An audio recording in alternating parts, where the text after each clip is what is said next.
Meditations for Every Day in the Year by Bishop Richard Challoner. October 27th. On the Christian's Warfare. Consider first that the life of a Christian is a perpetual warfare, according to that of holy Job. The life of man upon earth is a warfare, Job 7:1. His time of a true, settled, and solid peace is not to come till after many a conflict and many a victory. He must fight his way to heaven against a set of cruel, deceitful, and obstinate enemies, who will never let him alone, either in life or death. These are they of whom the Apostle writes, Ephesians 6:11-12, "Put you on the armour of God, that you may be able to stand against the deceits of the devil. For our wrestling is not against flesh and blood, but against principalities and powers, against the rulers of the world of this darkness, against the spirits of wickedness in high places." That is, against all the legions of demons who dwell in this air that surrounds us. These wicked spirits mortally hate us, because we are created to fill up the places they have forfeited by sin, and therefore they never cease to employ 1,000 tricks and artifices, 1,000 snares and allurements, to draw us away from God into the pit of sin and damnation. But for our comfort their power is greatly restrained. They can employ no force against us, nor do us any real hurt at all, except it be by our own free consent, by our unhappily yielding ourselves to them.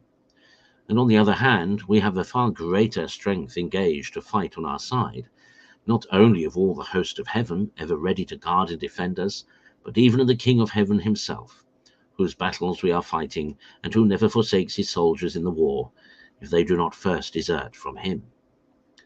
And what can the soldiers of Christ desire more? God is for us. What matter is it, then, who is against us?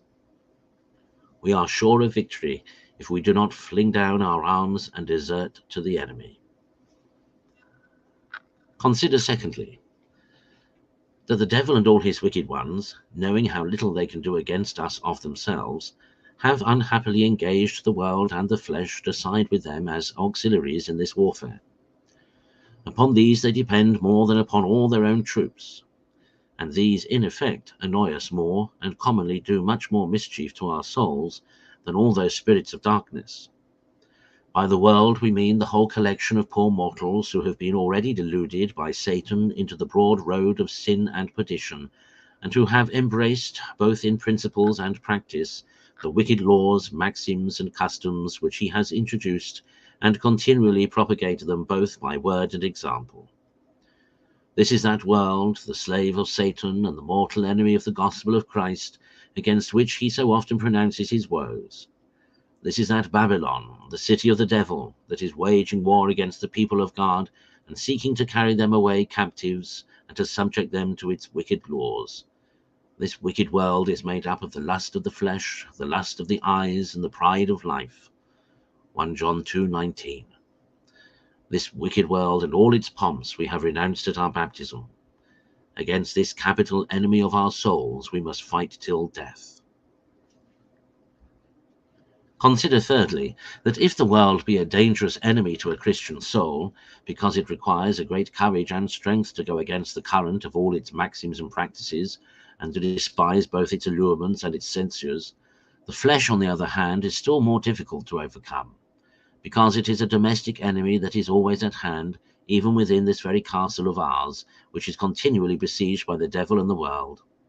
'Tis a traitor that holds a perpetual correspondence with these enemies, and is ever ready to open the gates of the soul to them.